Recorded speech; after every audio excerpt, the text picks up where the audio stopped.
Hello students, कैसे हो आप सभी। स्वागत है आप सभी का मेरे यूट्यूब चैनल यूनिक स्टार के अंदर। जैसा कि आप सभी लगातार देख रहे हैं कि हर रोज अपनी एक क्लास चल रही है, ऑनलाइन क्लासेस।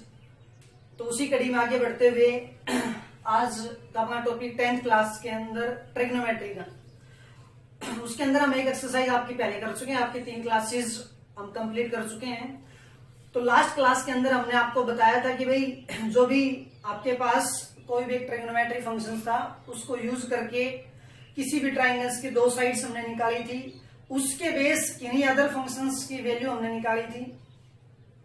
अभी कोई भी ट्राइंगल यूज करके उस ट्राइंगल के अंदर कोई फंक्शन था, उस फंक्शन का जो रेशियो की जो प्रॉपर्टी थी, भाई पंडित बद्री प्रसाद वाला जो रेशियो जो हमने बताया था उसको यूज करके हमने 2 फंक्शंस, जो गिवन फंक्शन जो था उसकी कोई भी 2 साइड्स यूज की। थर्ड साइड हमने पाइथागोरस थ्योरम से यूज करके वो फाइंड आउट कर ली थी और उसके बेस पे बाकी जो और अदर फंक्शंस जो थे उनकी वैल्यू हमने निकाली थी। तो आज हम उससे आगे बढ़ते हुए उससे नेक्स्ट जो अपना काम अगला जो टॉपिक आपका वो ये कि भाई आपको कुछ पर्टिकुलर एंगल, आपके उन पर्टिकुलर एंगल्स की आपको वैल्यू फाइंड आउट करनी है। तो वो वैल्यू आपको ये मानो कि ट्रिग्नोमेट्री के अंदर सबसे बेसिक वैल्यू है और उनको आपको याद करना बहुत ही नेसेसरी है। तो उसको याद करने के लिए हम आपको टेबल बनाना सिखाते हैं कि भाई टेबल कैसे बनाएंगे ताकि वो आपको याद रखने में हेल्प करेगा, लंबे टाइम तक आप उसको याद रख सको।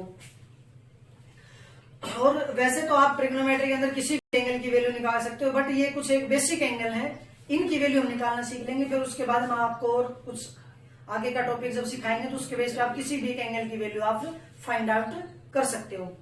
तो आज हम अपनी क्लास को स्टार्ट करते हैं। जो भी आपके पास फंक्शंस जो हैं उन फंक्शंस की वैल्यू निकालते हैं पर्टिकुलर एंगल पे।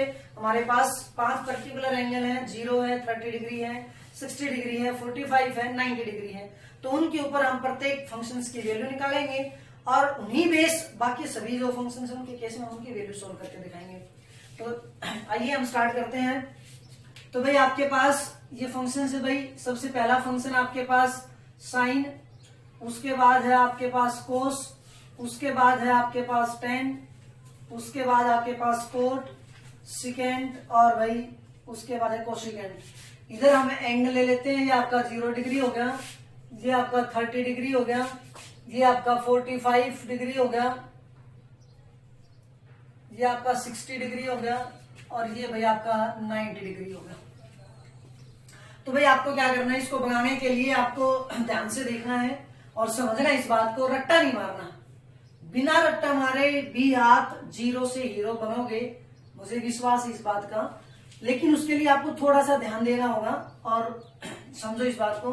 क्या करते हैं भाई, हम सबसे पहले काउंटिंग लिखते हैं और काउंटिंग अपने 0 से स्टार्ट करते हैं। 0, ये 1, ये फिर 2, ये फिर आपका 3 और ये आपका 4। अब प्रत्येक जो नंबर जो हमने लिखी, जो काउंटिंग जो लिखी है, उस प्रत्येक नंबर को आप क्या करो, 4 से डिवाइड कर दो। भाई 4 से डिवाइड किया तो ये आ गया आपके पास, ठीक है। अब इसके बाद जो है जितनी भी जो टर्म आपके पास आई है, इन प्रत्येक टर्म का क्या ले लो, अंडर रूट। क्या ले लो आप, अंडर रूट।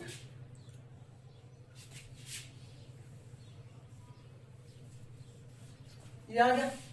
अब भाई आपको क्या करना है कि जो भी वैल्यू इनके अंदर है ना कैंसिल होती हो उनको कैंसिल कर दो, बाकी का उनका स्क्वायर रूट ले लो।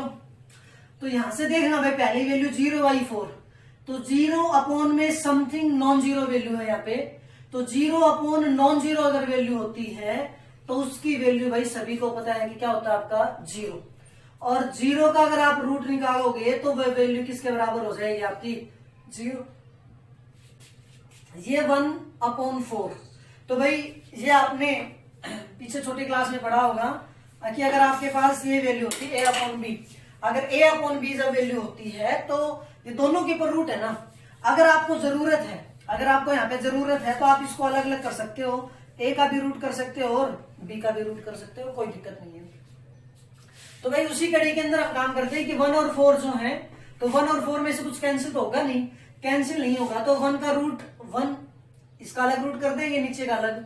1 का रूट करेंगे तो 1 की वैल्यू 1 आ जाएगी और 4 का रूट करेंगे तो कितना आ जाएगा, 2 आ जाएगा। सेम यहाँ पे जब काम करोगे तो ये 2 और ये 4, तो 2 से इसको कट कर देते हैं, ये 1 बच गया, ये यहाँ पे क्या बच गया 2। फिर इस प्रॉपर्टी को जब यूज करेंगे तो ऊपर तो 1 बचा हुआ है, 1 का रूट करोगे तो ये वैल्यू आ जाएगी 1, और नीचे ये 2 है, 2 का रूट कंप्लीट होता नहीं, इसलिए इसको हम क्या लिख देंगे भाई, √2 लिख देंगे। कोई दिक्कत? सेम अब यहां पर जब काम करोगे तो यहां से जब काम करके लेके आओगे तो ये 3/4 है, तो 3 और 4 में कुछ भी कैंसिल नहीं होता। जब कुछ भी कैंसिल नहीं होता तो भाई ऊपर का अलग रूट दे दो, नीचे का अलग, तो 3 का रूट होता नहीं, इसलिए हम इसको √3 लिख देंगे, और भाई 4 का रूट करेंगे तो कितनी वैल्यू आ जाएगी, 2। यहाँ पे 4 से 4 कैंसिल, 4 से 4 कैंसिल, ये वैल्यू कितनी आ जाएगी, ऊपर भी 1 नीचे भी 1, तो 1/1 वैल्यू 1, 1 का रूट कितना आ जाएगा आपके पास, 1। तो कुल मिलाकर के आपने एक लाइन जो ना, अगर आपको एक लाइन भी बनानी आ गई तो आप पूरी की पूरी टेबल तैयार कर सकते हो, और एक बार टेबल तैयार कर दी तो आप उसको याद करने 2 मिनटों का खेल है, कोई दिक्कत नहीं है। ये बात अगर आपको समझ में आई तब देखो कि भाई आपके पास ये वैल्यू 0 sin 0, इसको याद कैसे करेंगे कि साइन, यहाँ पे एंगल नहीं लगाया हमने, एंगल ये काउंट करेंगे एक बार ये, फिर ये, फिर ये, फिर इस तरह से चलता जाएगा। तो पहला एंगल sin 0, sin 0 का मान 0, sin 30 का मान 1/2, sin 45 का मान 1/√2, sin 60 का मान √3/2 और 90 का मान 1। कोई दिक्कत? अब भाई अगर आपको एक भी वैल्यू अगर अच्छे से याद है ना, एक लाइन भी अगर आपको अच्छे से याद है तो बाकी सारी वैल्यू आप वहां से सोल्व कर सकते हो। तो बाकी वैल्यूज को सोल्व करने के लिए हम आपको क्या बताएंगे कि भाई साइन और कोस का जब हम ग्राफ जब ड्रॉ करते हैं ना, तो साइन और कोस के अंदर एक फेज डिफरेंस होता है, उस ग्राफ के अंदर एक गैप होता है, वो गैप 90 की साइकिल का गैप होता है। इसकी गैप होता है 90 का गैप साइकिल होता है। उस गैप के हिसाब से जब हम इसकी वैल्यू जब सोल्व करेंगे ना, तो हमेशा साइन और कोस जो है वो एक दूसरे से 90 के डिफरेंस पे चलेंगे। 90 के डिफरेंस का मतलब ये है कि भाई यहां से इसकी वैल्यू उल्टी होनी स्टार्ट कर देंगी, कि जो वैल्यू साइन की 0 पे है ना, वो वैल्यू साइन की 90 प्लस एंगल पे मिलेगी। तो 0 में 90 ऐड करोगे तो कितना आ जाएगा, 90। मीन्स कहने का मतलब ये होगा कि जो वैल्यू साइन की 0 पे है ना, वो वैल्यू कोस में कहां पे मिलेगी, 90 पे मिलेगी। तो उस प्रॉपर्टी को यूज करते हुए हमने क्या किया है कि सीधा सीधा एक काम कर दिया कि ये 1 जो है इस 1 को उठा करके इधर ले आए। इधर से पीछे से वैल्यू देखो भाई, एक बार थोड़ा सा मैं मोटी सी बात बता देता हूं कि जब हम साइन का जब ग्राफ ड्रॉ करते हैं तो इस टाइप से ग्राफ होता है, ये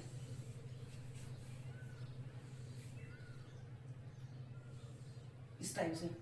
कोस का जब हम ग्राफ ड्रॉ करते हैं तो यहां से इसकी वैल्यू स्टार्ट होती है इस टाइप से,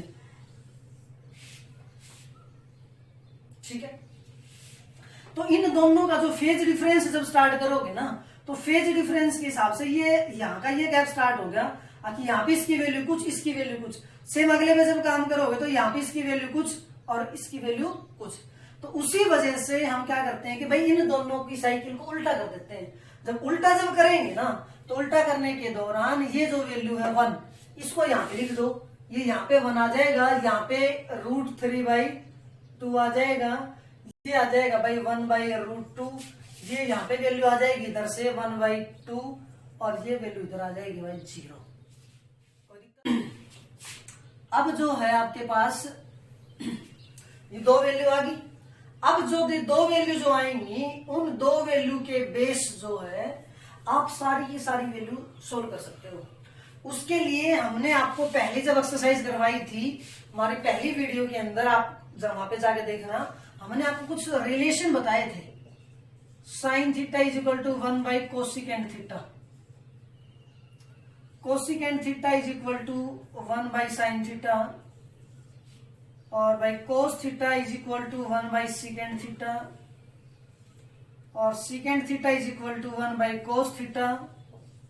उसके बाद tan theta is equal to one by cot theta is equal to sine theta by cos theta.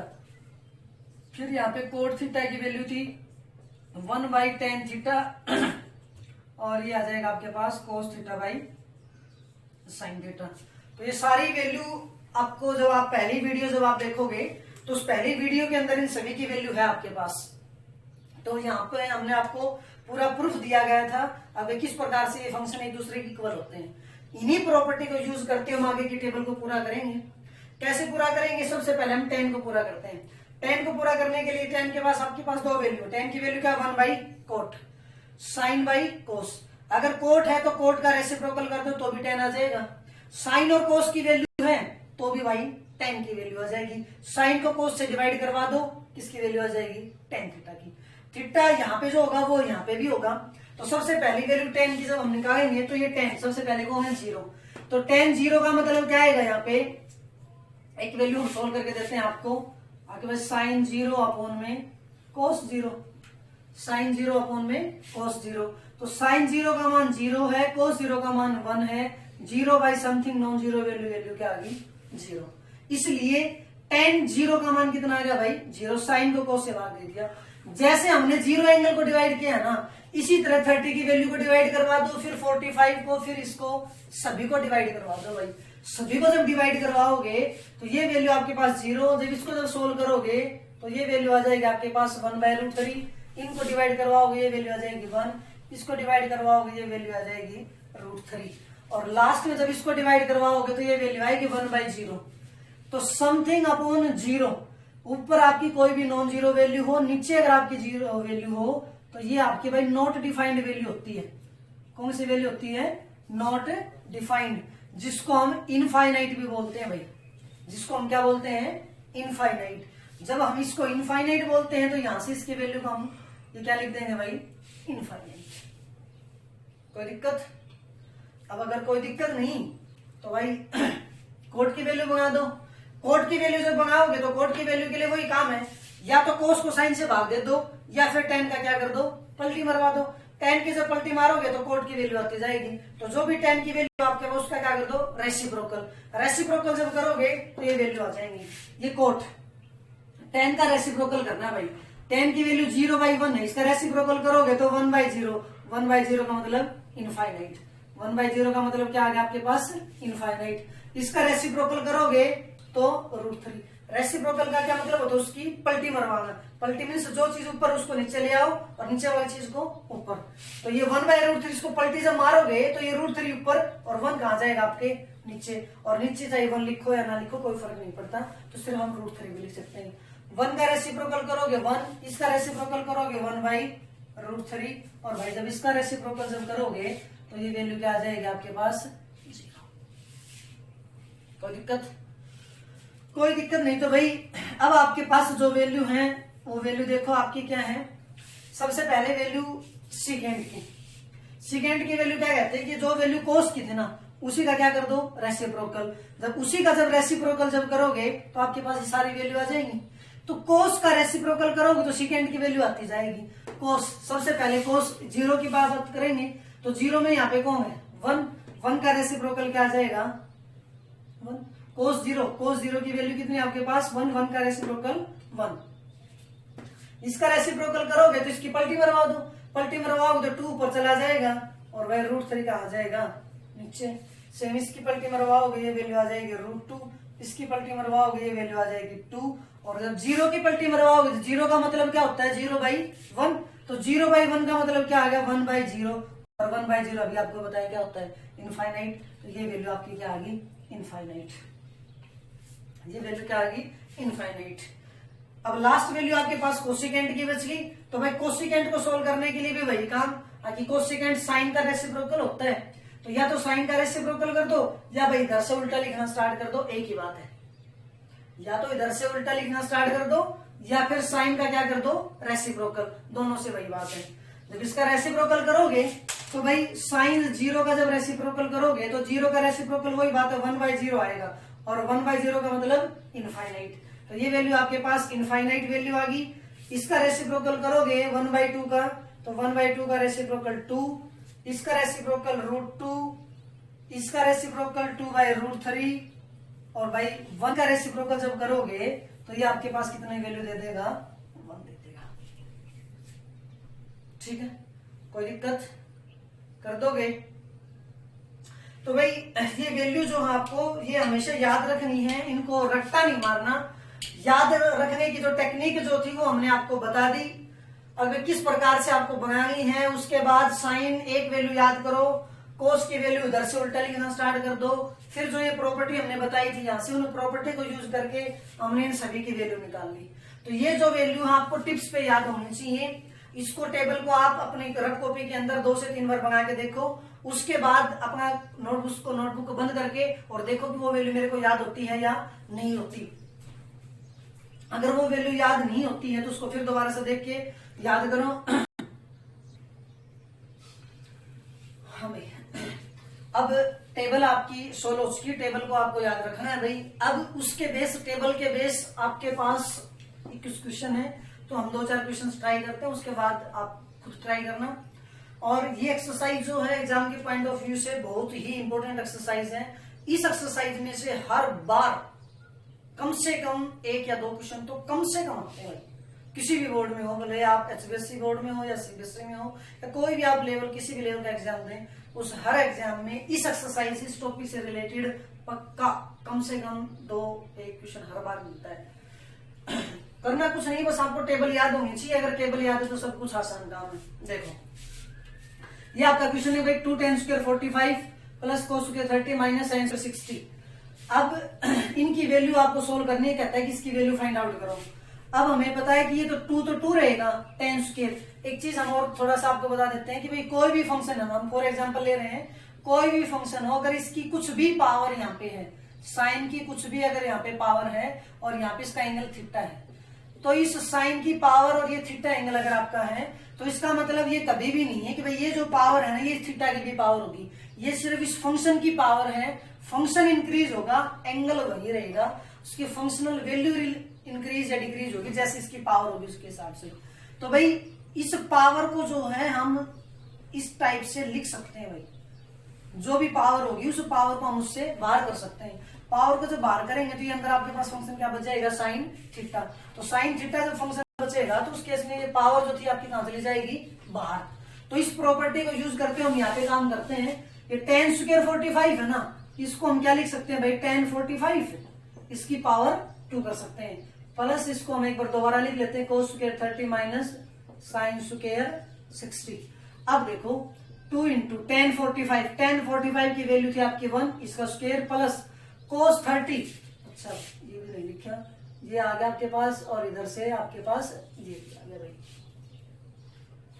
ठीक है। अब आपके पास cos 30 का मान अगर आप देखोगे तो था √3/2, इसका स्क्वायर माइनस sin 60 का मान भी कितना था, √3/2 का स्क्वायर।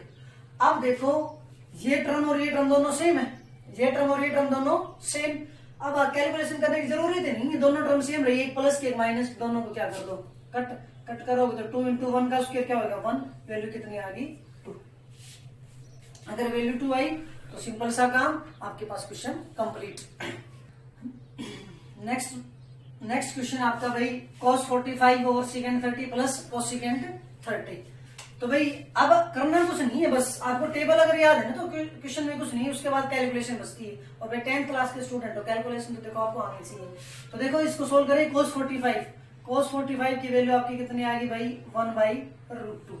secant 30 को याद करने के लिए आप cos की वैल्यू याद कर लो, उसका रेसिप्रोकल करते जाओ। cos 30 की जो वैल्यू थी वो थी √3/2, और ये उसका उल्टा होता है secant, तो उसको उल्टा करोगे √3/2 का, तो ये वैल्यू आ जाएगी आपके पास 2/√3। प्लस में इधर से जब सोल्व करोगे cosecant 30, अब cosecant 30 की जब बात है तो भाई cosecant 30 का जो मान है वो नहीं याद हो तो ठीक है, कोई बात नहीं। हमें पता है कि cosecant साइन का उल्टा होता है, तो sin 30 की वैल्यू याद कर लो, sin 30 की वैल्यू होती है 1/2, तो sin 30 की वैल्यू 1/2, इसलिए cosecant 30 की वैल्यू कितनी आ जाएगी 2। तो cosecant 32 आ गया, ये आपके पास वैल्यू आ गई। अब इसको सोल्व करो भाई। अब जब इसको सोल्व करोगे तो ऊपर तो वैल्यू ये रहेगी, ऊपर वैल्यू रही आपके पास 1/√2 एज इट इज। यहां से नीचे से एलसीएम ले लो, नीचे से एलसीएम कैसे लोगे, इसके नीचे हमने 1 मान लिया, तो ये √3 और ये 1, दोनों का एलसीएम कितना आ जाएगा भाई √3। दोनों का एलसीएम √3 आ गया। तो हम आपको पता होगा कि हम कैसे करते हैं, जो आपके पास एलसीएम जो आता है, एलसीएम को डिनोमिनेटर से भाग करवाते हैं, और जो भी भागफल, जो कोशिएंट जो आएगा उस कोशिएंट को न्यूमरेटर से मल्टीप्लाई करते हैं। तो भाई √3 को √3 से जब डिवाइड करोगे तो भागफल जो आपका आएगा, कोशिएंट जो आएगा वो 1 आएगा। 1 की ऊपर वाली संख्या के साथ क्या करवाना है, मल्टीप्लाई। तो √3 को √3 से भाग दिया, 1 आया। 1 की 2 से मल्टीप्लाई करवाई, कितना आ गया, 2। बीच में ये प्लस का साइन है, इसको एज इट इज कर दिया। अब की बार यहाँ पे कौन है, नीचे 1। √3 को 1 से डिवाइड करवाओगे तो √3 को 1 से डिवाइड किया तो भाग गया √3 पे। इसका मतलब √3 को 2 से मल्टीप्लाई जब करोगे तो 2 की मल्टीप्लाई किसके साथ करनी है, √3 के साथ। ये भाई आपका एक रैशनल नंबर है, ये आपका इरेशनल नंबर है। इन दोनों की मल्टीप्लाई पॉसिबल नहीं होती, लेकिन हम इनको मल्टीप्लाई जब करेंगे तो ज्यादा से ज्यादा क्या होगा, आप इनको मल्टीप्लाई की फॉर्म में लिख सकते हैं। तो आप इसको इतना भी छोड़ सकते हो और भाई आप इसको इतना भी कर सकते हो, दोनों एक ही बात है, लेकिन इसको अंदर लेके नहीं जा सकते। तो इसको इतना करोगे तो ये वैल्यू आ जाएगी आपके पास 2 + 2√3। ठीक है, कोई दिक्कत? अब भाई कोई दिक्कत नहीं, तो अब आपका काम हो गया। ये वैल्यू 1/√2, ये नीचे 2 + 2√3 अपॉन में √3। अब भाई हमने आपको एक तरीका बताया था फ्रैक्शन को सोल्व करने का, a/b अपॉन में c/d।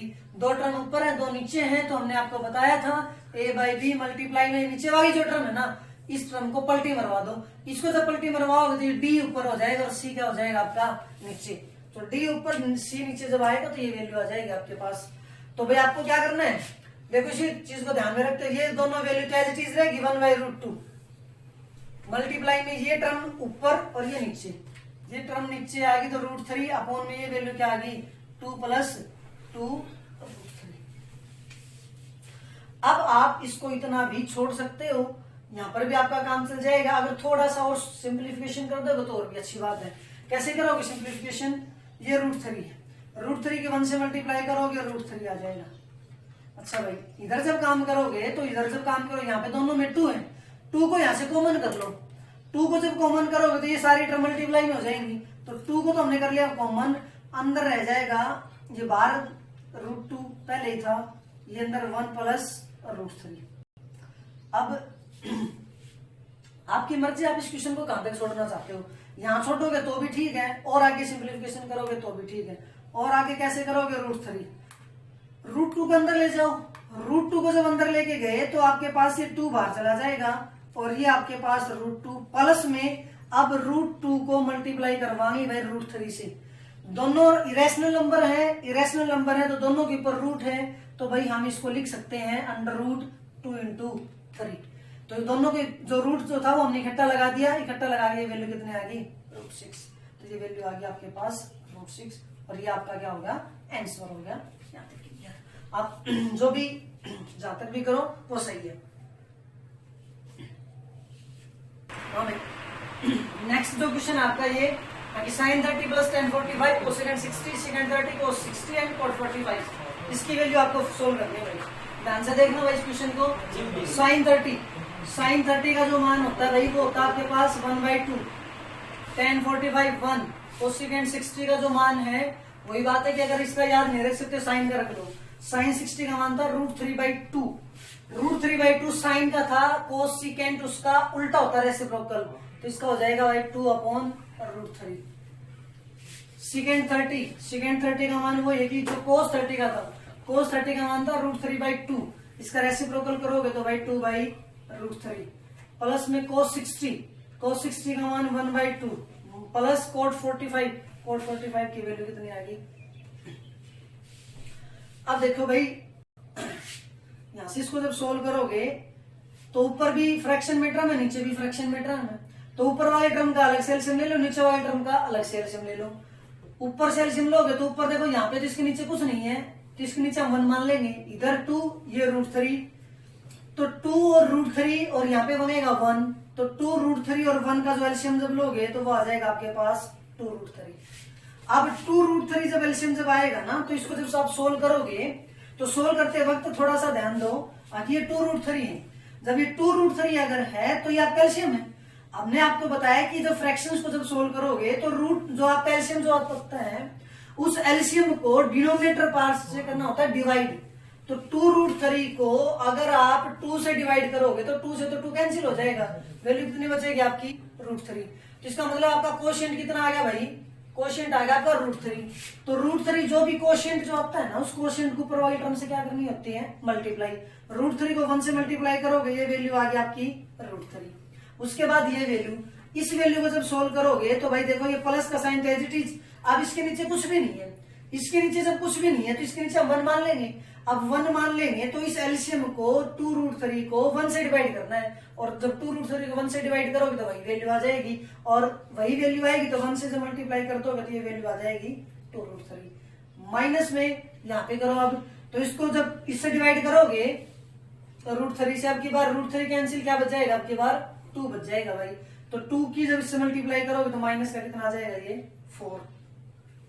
सेम नीचे आ जाओ, नीचे जब आओगे तो नीचे भी वही बात, ये √3 ये 2 और ये 1, तो इन तीनों का जब एलसीएम लोगे तो वही आपका 2√3 एलसीएम आ जाएगा। क्या आ जाएगा आपका 2√3 एलसीएम। जब 2√3 जब एलसीएम आएगा तो फिर वही काम process same as it is जैसे ऊपर किया हमने, उस तरीके से जब करोगे तो ये आपका 4 आ जाएगा, ये आपका √3 आ जाएगा, और प्लस में ये आपका आ जाएगा 2√3। ठीक है, अब सीधा सीधा हम आपको यहां से सोल्व करवा देते हैं भाई। यहां पर भी 2 टर्म, यहां पर भी 2 टर्म है, तो 2 टर्म इनको तो हम सीधा लिख देंगे। तो थोड़ा सा ध्यान दो, यहाँ पे ये आपके पास 2√3 है और ये √3 है। तो भाई जैसे आपके पास x और 2x होता है, तो आप x और 2x को ऐड करते हो ना, तो x और 2x को जब ऐड करते हो तो ये कितना हो जाता है आपका 3x। उसी तरीके से ये √3 के आगे 2 लगा हुआ है, यहाँ पे √3 के आगे कुछ नहीं है, तो इसके आगे हम क्या मान लेंगे 1। तो ये तो एक टाइप से वेरिएबल की तरह काम कर जाएगा, तो इसके जो कोफिशिएंट जो ना वो ऐड हो जाएंगे, और जब वो ऐड होंगे तो यहाँ पे 1 था, ये 2 था, तो ये 2 कुल मिलाकर कितना हो जाएगा 3, और साथ में कितना है आपका √3। बात समझ में आई? अगर भाई जिस प्रकार से x और 2x को जब ऐड करते हैं तो x का कोफिशिएंट क्या मानते हैं 1, तो इसका 1 इसका 2, तो 1 और 2 ऐड करके कितना आ गया 3x। सेम उसी प्रॉपर्टी से यहाँ पे हमने काम किया है कि ये 2√3 और ये √3, इसके आगे हमने मान लिया 1, तो √3 तो एज इट इज आ गया, 2 यहाँ से इसका कोफिशिएंट था, 1 ये कोफिशिएंट था, तो कुल मिला के 2 और 1 कितने हो गए 3√3। माइनस में ये वैल्यू कितने आ गई 4। नीचे ये वैल्यू आ गई भाई आपकी 2√3। अब ये जो टर्म थी, इस टर्म को हम नीचे से ऊपर लेके जाएंगे, नीचे से जब ऊपर लेके जाएंगे तो इसको पलटी करवा देंगे, जब इसको पलटी मारेंगे तो पलटी मारने के दौरान ये टर्म तो ऊपर चली जाएगी, तो ये टर्म आपकी ऊपर चली गई, नीचे क्या आएगा, इसमें देखो फिर वही काम है, फिर वही काम होने का मतलब ये 2√3 और ये √3 है, तो 2√3 और √3 को जब आप ऐड करोगे तो ये फिर आपका क्या आ जाएगा 3√3, और ये प्लस में क्या आ गया आपका 4 आ गया। कोई दिक्कत? अब कोई दिक्कत नहीं, तो देखो इस टर्म से तो ये टर्म कैंसिल कर दो, वैल्यू आपके पास कितनी बच गई भाई, वैल्यू अब आपके पास ये बची, ऊपर से तो बच गई भाई 3√3 माइनस में 4, नीचे से बची भाई 3√3 प्लस में 4। अगर यहां तक भी आप क्वेश्चन सोल्व कर देते हो तो भी आपका क्वेश्चन कंप्लीट है, आपके नंबर पूरे मिलेंगे। लेकिन अगर आप करना चाहो तो यहाँ से थोड़ा सा काम कर सकते हो, और क्या काम करोगे वो देखो इससे आगे। इससे आगे क्या करना आपको, ये 3√3 माइनस 4 ओवर ये आपके पास है 3√3 प्लस 4, इसका रेशनलाइजेशन कर दो भाई। और रेशनलाइजेशन का मतलब क्या होता है भाई, नीचे वाली जो टर्म है इसको एज इट इज लिख दो, और इसके बीच का जो साइन है ना इसको चेंज करके ऊपर और नीचे इसी टर्म से क्या करवा दो आप मल्टीप्लाई करवा दो भाई, इसी टर्म से क्या करवा दो मल्टीप्लाई। जब इसी टर्म से जब मल्टीप्लाई जब करवाओगे तो आप देखो ऊपर से ऊपर की टर्म मल्टीप्लाई, नीचे से नीचे की, नीचे जब आप देखोगे तो ये a प्लस बी, ये a माइनस बी, तो a प्लस बी मल्टीप्लाई में a माइनस बी जो होता है वो किसके बराबर होगा, a square minus b square. तो a square minus b square अगर होगा तो यहां से आपके पास क्या वैल्यू आ जाएगी भाई, ये आपके पास 3√3 का स्क्वायर और माइनस में 4 का स्क्वायर। उसके बाद ऊपर से देखो ये टर्म और ये टर्म दोनों क्या होगी सेम, सेम अगर हुई तो सेम होने से इनकी मल्टीप्लाई जब करोगे तो इसका होल स्क्वायर हो जाएगा। होल स्क्वायर जब होगा तो होल स्क्वायर को जब सोल्व करोगे तो भाई a माइनस बी का होल स्क्वायर, a माइनस ये a ये b, a माइनस बी का होल स्क्वायर आपके पास आ गया a square plus b square minus में 2ab, a square plus b square minus 2ab। तो यहां से सोल्व करो भाई, ये आ गया आपके पास 3√3 का स्क्वायर प्लस में b का स्क्वायर माइनस में 2ab, तो 2 इंटू 3√3 इंटू 4, ये आपके पास वैल्यू आ गई भाई। अब जब इसको जब सोल्व करोगे तो ये आपके पास वैल्यू है आपकी 3√3 का स्क्वायर, और जब ये स्क्वायर है यहाँ पे दो टर्म है तो इन दोनों का स्क्वायर माना जाता है भाई। ये तो दोनों का जब स्क्वायर जब होता है ये तो 3 का भी स्क्वायर और √3 का भी, तो 3 का स्क्वायर करोगे तो 3 का स्क्वायर, और √3 का जब स्क्वायर करोगे ना तो √3 के स्क्वायर से रूट क्या हो जाएगा, कैंसिल। तो ये वैल्यू सिर्फ बच जाएगी 9 × 3, वैल्यू कितनी आ गई भाई 27। तो इसको सॉल्व करने से ये वैल्यू आपकी 27, ये वैल्यू आ गई आपकी 16 माइनस इनको जो मल्टीप्लाई करवाओ तो 2, 3 और 4, 2, 3, 6, 6, 4 24 इंटू √3 ओवर में जब इसको सोल्व करोगे तो हमने अभी यहां से सोल्व करके दिया इसको, ये आपके पास 27 माइनस में ये आपके पास कितना आ गया, ये आपके पास वैल्यू आ जाएगी भाई 43 माइनस 24 √3 ओवर में ये वैल्यू आ जाएगी आपके पास 11। ये आपका क्या आ गया भाई, आंसर आ गया, क्वेश्चन आपका क्लोज। कोई दिक्कत? देखो भाई नेक्स्ट जो क्वेश्चन आपका ये मल्टीपल चॉइस क्वेश्चन है, और इसके अंदर ये कहता है कि अगर आपका sin 2a जो है 2 sin a के इक्वल होगा, sin 2a जो है वो किसके इक्वल होगा आपका 2 sin a के, is true when a is equal to 0 degree 30 degree 45 degree और 60 डिग्री। आगे जब इनका जो मान जो है a का मान इनमें से कौन सा होना चाहिए, कौन सा एंगल एक वैल्यू यूज करें ताकि दोनों साइड आपकी क्या हो जाए, इक्वल हो जाए। तो भाई देखना एक बार हम इसके लेफ्ट हैंड साइड लेते हैं भाई एक बार, ये है sin 2a और ये आपके right hand side 2 sin a। तो भाई हम इन ऑप्शंस को उठाएंगे, एक को डायरेक्ट तो आपको पता नहीं, एक एक ऑप्शंस को जब हमने उठाया तो सबसे पहले हमने ऑप्शन उठा लिया a 0। जब ए ऑप्शन उठाया कि when a is equal to 0 degree, a अगर 0 है तो ये हो जाएगा भाई sin 2 × 0 डिग्री मतलब कि sin 0 डिग्री मतलब कि 0 डिग्री की वैल्यू कितनी आ गई आपके पास 0। सेम इधर से जब आप सोल्व करोगे तो 2 sin a का मान कितना है 0 डिग्री और sin 0 का मान 0 मतलब की वैल्यू कितनी आ गई 0। तो हमने यही शो करना था कि भाई ये जो वैल्यू इक्वेशन जो थी ये कब ट्रू होगी, जब इनमें से कौन सा a का एंगल होगा। तो जब a का एंगल हमने यूज किया, a की वैल्यू जब 0 यूज की तो ये वैल्यू 0 आ गई, राइट हैंड साइड में भी वैल्यू क्या आ गई 0 आ गई। इसका मतलब 0 के लिए तो ट्रू है, एक किसी और के लिए और चेक कर लो, किसी दूसरे के लिए भी ट्रू होता है कि नहीं होता। हम b की वैल्यू यूज कर लेते हैं कि अगर b कितना हो, अगर a की वैल्यू कितनी हो जाए 30 डिग्री, a अगर 30 डिग्री हो तो उसका मतलब ये आ जाएगा sin 2a, sin 2a का मतलब sin 2 × 30 और 2 × 30 का मतलब sin 60, और sin 60 का मान कितना आ गया भाई आपके पास √3/2। लेकिन राइट हैंड साइड में देखना भाई 2 × sin a, तो 2 × sin a का मान, a की वैल्यू अगर 30 डिग्री है तो 2 × में sin a का मान 1/2, 2 से 2 कैंसिल, कितनी आ गई वैल्यू 1। तो इसकी वैल्यू राइट हैंड साइड की वैल्यू, लेफ्ट हैंड साइड की वैल्यू √3/2, इसकी वैल्यू 1, दोनों वैल्यू इक्वल नहीं आई। तो सेम अगर आप सी और डी को ट्राई करोगे तो ये नहीं आएगा। तो आपको क्वेश्चन जो जब सोल्व करोगे तो आपको चारों नहीं ट्राई करने, आपको 1 बाय 1 चेक करना, जो सा भी हो वही देख लेना। तो इसमें हमने सबसे पहले 0 को ट्राई किया था, 0 ही हो गया था, तो इसका आंसर क्या हो जाएगा ए ऑप्शन, ऑप्शन ए। ये कहता है कि 2 tan 30 ओवर 1 - tan स्क्वायर 30, इसकी जो वैल्यू है ना वो हमें बतानी है किसके बराबर आएगा, और इनमें से किसी एक ऑप्शन के बराबर आएगा कि इसका जो भी मान आएगा वो या तो cos 60 के मान, cos 60 की वैल्यू sin 60 या फिर sin 30। तो देखो भाई हम इसको सोल्व करते हैं फिर। 2 tan 30 over 1 - tan square 30 degree, 2 tan 30, tan 30 का मान कितना था भाई, tan 30 का मान कितना था, tan 30 का मान बताओ कम से कम। भाई अगर डायरेक्ट याद नहीं है तो आप साइन को cos से डिवाइड कर लो, तो साइन को जब cos से डिवाइड करोगे तो साइन की वैल्यू थी 1/2 और उसकी वैल्यू थी √3/2, तो 2 से 2 कैंसिल हो जाएगा, वैल्यू कितनी आ जाएगी 1/√3। तो ये वैल्यू इसकी जगह पे कितना आ जाएगा 1/√3 ओवर 1 - tan स्क्वायर 30।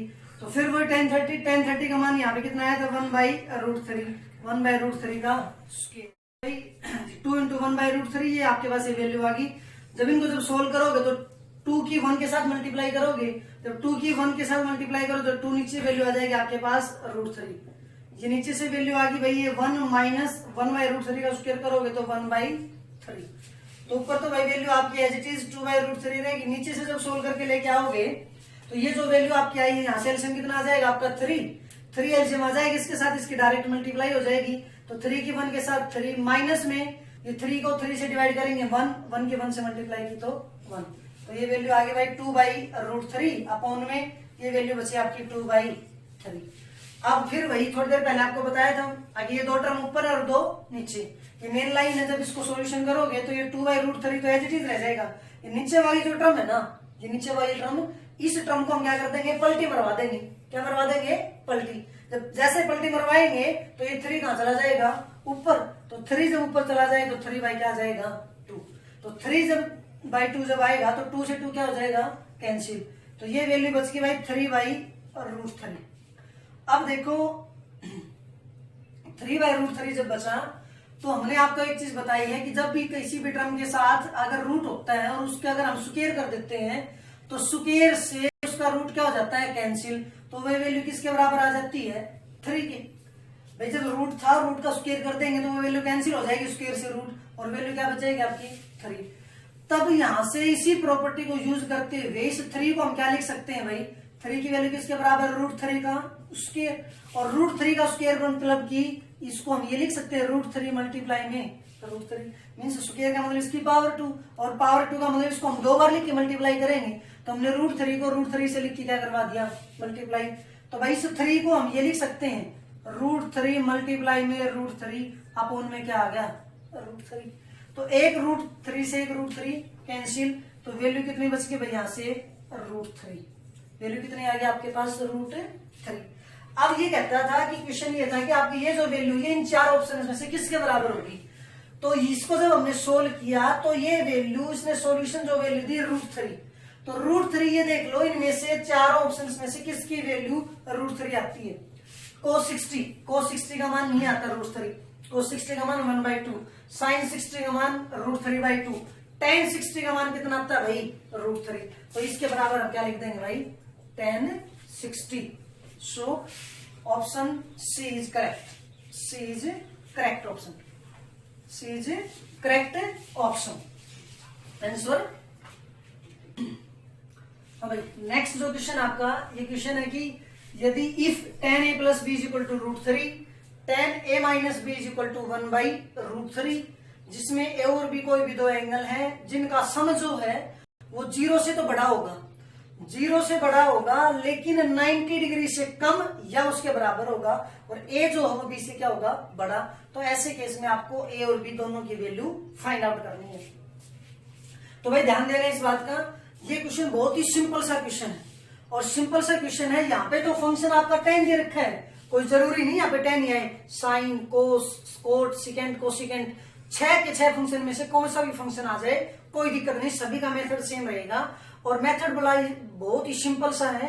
करना क्या इस क्वेश्चन के अंदर आपको, कि भाई यहाँ पे जो भी फंक्शन है ना, उधर यहाँ पे कोई ना कोई वैल्यू दी गई उसके अकॉर्डिंग, सेम इधर भी वही फंक्शन होगा और उसके अकॉर्डिंग कोई वैल्यू दी गई होगी। आपको क्या करना है कि ये जो वैल्यू जो ना राइट हैंड साइड में जो वैल्यू है, ये वैल्यू इस फंक्शन की, जो यहाँ पे गिवन फंक्शन होगा ना, उस फंक्शन की ये वैल्यू चेक करनी है आपको कि वो वैल्यू कहां पे मिलेगी। जहां पर भी मिले वो फंक्शन यहाँ पे रख दो बस। उसके बाद दोनों साइड फंक्शन सेम हो जाएगा, फंक्शन को वहां से रिमूव कर देंगे, आपके पास ए और बी में एक इक्वेशन आ जाएगी। और ए और बी में इक्वेशन आ गई तो इक्वेशन को बड़े आसानी से सोल्व कर देंगे। देखो कैसे करना है। यहाँ पे फंक्शन tan है ना, तो tan a plus b है, तो tan a plus b है तो यहाँ पे √3 है। हमें ये देखना है कि tan के अंदर √3 वैल्यू कितने एंगल पे होती है। तो √3 को जब हम चेक करेंगे तो हमने देखा कि भाई √3 की जो वैल्यू है वो आपके अंदर tan के केस में 60 डिग्री पे होती है। किस पे होती है, 60 डिग्री पे। तो आपको बस यही ध्यान करना है कि यहाँ पे जो भी फंक्शन हो ना, उस फंक्शन के अंदर जो भी यहाँ फंक्शन है और ये वैल्यू जो है, इस वैल्यू को यहाँ जो फंक्शन हो उसी के अंदर उसकी फॉर्म में लिख दो, ये वैल्यू उस फंक्शन में कितने एंगल पे आएगी। क्वेश्चन सोल्व होगा। इधर भी tan से tan कैंसिल हो जाएगा, ये वैल्यू बचेगी आपके पास a plus b is equal to 60 degree, equation number 1। Same इधर से जब आओगे तो ये tan a minus b ये 1/√3 है, तो इसको जब सोल्व करोगे तो ये आ जाएगा tan a minus b, और भाई ये जो वैल्यू आएगी ये वैल्यू आएगी आपकी tan 30 के ऊपर। इस पे आएगी 10 30 के ऊपर। यहाँ पर भी ये वैल्यू यहाँ से कैंसिल हो जाएगी 10 से 10, तो ये वैल्यू आपके पास क्या बचेगी भाई, a minus b is equal to 30 degree. ये आ गई इक्वेशन नंबर 2।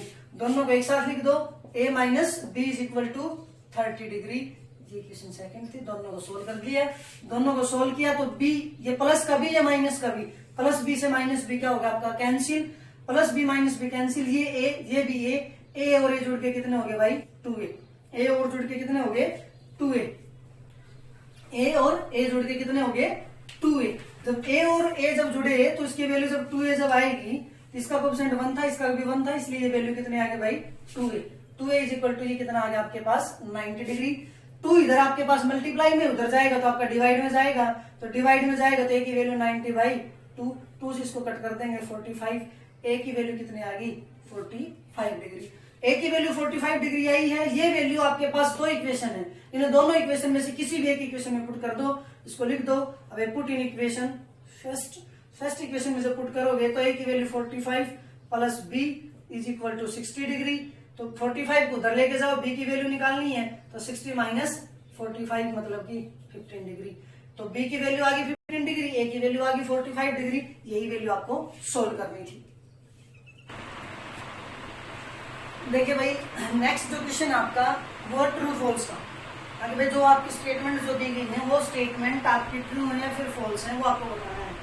तो आइए चलते हैं भाई, सबसे पहली जो स्टेटमेंट है वो है sine a plus b, sine a plus b, sine of a plus b किसके बराबर बता रहा है, sine a plus sine b. कहता है कि ये वैल्यू इसके बराबर होती है। भाई ये बिल्कुल फाल्स है, बिल्कुल क्या है रॉन्ग बात है, क्योंकि ये जो चीज है ना ये अलजेब्रा के अंदर काम करती थी। और भाई अगर बाहर कोई टर्म होती थी b प्लस सी, तो ये किसके बराबर होता था a into b plus a into c. Algebra के अंदर तो काम करती थी, लेकिन ट्रिग्नोमेट्री फंक्शंस में काम नहीं करेगी, इनके लिए अलग प्रॉपर्टी है, इसलिए ये चीज आपकी गलत है। Value of sine theta increases as theta increases. कहता है कि साइन थीटा की जो वैल्यू है ना वो इंक्रीज होगी जैसे जैसे थीटा इंक्रीज होगा। तो भाई अगर टेबल आपने ध्यान से पढ़ी होगी ना, तो टेबल के अंदर जैसे जैसे थीटा इंक्रीज हुआ था, तो देखो यहाँ पे 0 था, ये 30 डिग्री था, ये 45 था, ये 60 था और ये क्या था 90। तो साइन 0 का जो मान स्टार्ट हुआ था वो साइन 0 यहाँ पे 0 था, यहाँ पे 1/2, ये 1/√2, ये √3/2 और ये 1। तो ये कहता है कि साइन थीटा जो है वो इंक्रीज होता जाता है जैसे जैसे हम थीटा को इंक्रीज करते हैं। तो थीटा 0 है तो वैल्यू 0 ही है, 30 हुई तो 1/2, 45 हुई तो 1/√2, 60 डिग्री हुआ तो √3/2 और 90 डिग्री हुआ तो वैल्यू क्या आ गई 1। तो कहता है कि भाई साइन जो फंक्शन है ना उसकी वैल्यू इंक्रीज होती जाती है। तो भाई जाहिर सी बात देख लो, दिखाई दे रही है आपको, आखिर वैल्यू क्या हो रही है आपकी इंक्रीज हो रखी है। तो इसलिए ये बात इसने सही कही है, साइन थीटा क्या होगा आपका इंक्रीज होगा जैसे जैसे थीटा इंक्रीज होगा। उसके बाद थर्ड पार्ट पे आओ, the value of cos theta increases as theta increases. कहता है कि साइन थीटा की तो इंक्रीज हो रखी थी, सही बात है। अब कहता है कि कोस की भी इंक्रीज होती है जैसे जैसे आपका थीटा क्या होता है इंक्रीज। तो जैसे जैसे आपका थीटा इंक्रीज होगा तो कोस की जो वैल्यू है वो भाई इंक्रीज नहीं होती, वो डिक्रीज होती है। क्योंकि कोस की जो लाइन थी ना, कोस की लाइन अगर ध्यान हो तो कोस वाली लाइन में यहाँ पे 1 था, यहाँ पे √3/2 था, ये 1/√2, ये 1/2 और ये क्या था 0, 0। देखो एंगल इधर बढ़ रहा है, वैल्यू ये देखो घट रही है आपकी, लेकिन ये तो क्या कहता है कि ये तो कहता है कि इंक्रीज होती है। तो भाई ये बात आपकी क्या है गलत है, मीन्स आपकी फॉल्स स्टेटमेंट है। उसके बाद sine theta is equal to cos theta for all values of theta. आखिर भाई साइन थीटा और कोस थीटा जो है वो हमेशा क्या होंगे इक्वल होंगे for all values of theta. Theta के सभी मान के लिए साइन और कोस की वैल्यू क्या होती है भाई बराबर होती है। ये टेबल में देख लो ना कहाँ बराबर होती है, देखो 0 पे 0 ये 1, 30 पे ये 1/2 ये √3/2, ये 45 पे 1/√2 ये 1/√2, ये तो सेम है, बाकी कोई भी वैल्यू सेम है नहीं है। लेकिन ये तो क्या कहता है कि फॉर ऑल, इसका सिंबल ये मतलब होता है फॉर ऑल, सभी वैल्यू के लिए। थीटा की सभी वैल्यू के लिए हमेशा साइन और कोस का मान क्या होगा बराबर होगा। तो ये चीज बिल्कुल ही गलत मीन्स फॉल्स स्टेटमेंट है। यहां से आपको साफ दिखाई दे रहा है अगर साइन और कोस का मान सिर्फ 45 डिग्री पे बराबर होता है, बाकी किसी पे बराबर नहीं होता। लेकिन ये कहता है कि सभी वैल्यू के लिए बराबर चाहिए, तो सभी के लिए तो भैया बराबर नहीं होता। हाँ अगर यहाँ पे फॉर ऑल की बजाय ये कहता था ना सम वैल्यू किसी वैल्यू के लिए बराबर होगा, तब ये बात आपकी क्या हो जाती ट्रू हो जाती। लेकिन फॉर ऑल के केस में ये बात ट्रू नहीं होगी, ये बात आपकी क्या है गलत है। सेम लास्ट आपका ये part, cot a is not defined for a is equal to 0। अगर ए की वैल्यू कितनी हो भाई आपकी 0 डिग्री हो तो जो कोट ए जो फंक्शन था वो डिफाइंड नहीं होता। इसका मतलब ये कहता है कि जो ए जो वैल्यू है, एंगल ए जो है, अगर वो आपका 0 हो जाए तो कोटेजेंट जो था आपका, कोट जो था उसका मान अनडिफाइंड हो जाएगा, वो डिफाइंड नहीं होगा। मीन्स डिफाइंड नहीं होगा, इसका मतलब उसकी वैल्यू कितनी आएगी, इन्फिनिटी आएगी। अगर ए कितना है, एंगल आपका कितना है, 0। तो भाई वैल्यू याद करो ध्यान से, आखिर भाई आपके पास कोट ए 0 जो था आपका, कोट 0 का जो मान था वो कितना था भाई, कोट 0 का मान तो इनफाइनाइट होता है, इनफाइनाइट होता है। तो ये बात आपकी क्या है, ट्रू है। तो ये स्टेटमेंट आपकी क्या होगी भाई, ट्रू स्टेटमेंट होगी। कोई दिक्कत, कंप्लीट। तो भाई आज का अपना टॉपिक कंप्लीट। जो भी कोई दिक्कत हो, कोई प्रॉब्लम हो तो भाई कमेंट करके जरूर बताना। अगर वीडियो अच्छी लगी हो तो उसको लाइक करना और शेयर करना और सब्सक्राइब करना। धन्यवाद।